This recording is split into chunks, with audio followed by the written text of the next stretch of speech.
Hi നമസ്കാരം. എല്ലാവർക്കും സുഖമാണെന്ന് വിചാരിക്കുന്നു. ഇന്ന് പരിപ്പും മുരിങ്ങയൊക്കെ ഉണ്ടെങ്കിൽ ഒരു അടിപൊളി ഒരു നാടൻ കറി റെഡിയാണ്. കുറച്ച് മാങ്ങയും ഒക്കെ ഇട്ടിട്ട് ഒരു അടാപൊളിയ കറിയാണ്. നാടൻ കറി ഇഷ്ടമുള്ളവരാണെങ്കിൽ നിങ്ങൾക്ക് തീർച്ചയായിട്ടും ഇത് ഇഷ്ടമാവും. എന്തായാലും വീഡിയോ ഒന്ന് കണ്ടു നോക്കുകയല്ലേ. സാമ്പാറൊക്കെ എപ്പോഴും ഉണ്ടാക്കുന്നതിൽ നിന്ന് വ്യത്യസ്തമായിട്ട് ഒരു നാടൻ കറി. പിന്നെ പരിപ്പെന്ന് പറയുന്നത് എല്ലാവർക്കും പിടിക്കത്തില്ല, കാരണം ഗ്യാസിന്റെ പ്രോബ്ലം ഉണ്ടാകും. അതുകൊണ്ട് ഞാനൊരു 2 അല്ലി വെളുത്തുള്ളി അങ്ങ് ഇട്ട് കൊടുക്കുന്നുണ്ട്. വെളുത്തുള്ളി ഇങ്ങനെ ഇട്ടെന്ന് പറഞ്ഞിട്ട് ടേസ്റ്റിനൊന്നും വ്യത്യാസം വരത്തില്ല, വെളുത്തുള്ളിയുടെ ടേസ്റ്റും വരത്തില്ല കേട്ടോ. അപ്പൊ ഇങ്ങനെ അങ്ങ് വെറുതെ ഇട്ട് കൊടുത്താൽ മതി. പരിപ്പിൽ ഗ്യാസിന്റെ അസുഖമൊന്നും വരത്തില്ല. ഒരു 1/4 ടീസ്പൂൺ മഞ്ഞൾപ്പൊടി, 1/2 ടീസ്പൂൺ മുളക് പൊടി. പിന്നെ നമ്മൾ ഇതില് പച്ചമുളക് നന്നായിട്ട് ചേർക്കുന്നുണ്ട്. അപ്പൊ ഇപ്പൊ ചേർക്കണ്ട, നമ്മൾ മാങ്ങ ചേർക്കുമ്പോൾ കൂടി ചേർത്താൽ മതി. ഞാനിപ്പോ കുക്കറിലിട്ട് ഒരു വിസിലങ്ങ് വരുത്താണ് ചെയ്യുന്നത്.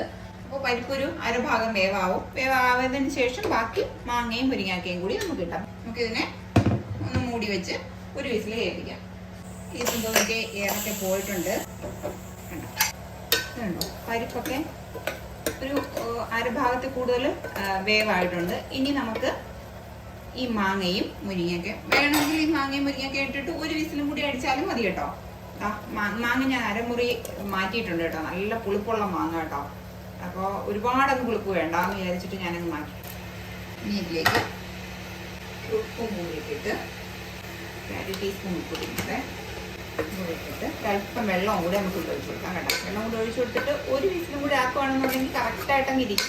ഒരു വിസിൽ കഴിഞ്ഞ ഉടനെ തന്നെ എടുക്കണം, ആ എയർ പോയ ഉടനെ തന്നെ എടുക്കണം. അപ്പോൾ നമുക്ക് കുറച്ചുകൂടെ വെള്ളം കൂടി ഒഴിച്ചിട്ട് ഒരു വിസിലും കൂടി അടിക്കാം. അപ്പോൾ നമുക്ക് അതിനൊരു അരപ്പ് തയ്യാറാക്കുകയും ചെയ്യാൻ സമയത്ത്. ഒരു വിസിൽ വന്ന് കഴിഞ്ഞ ഉടനെ തന്നെ നിങ്ങളങ്ങ് എടുക്കണം.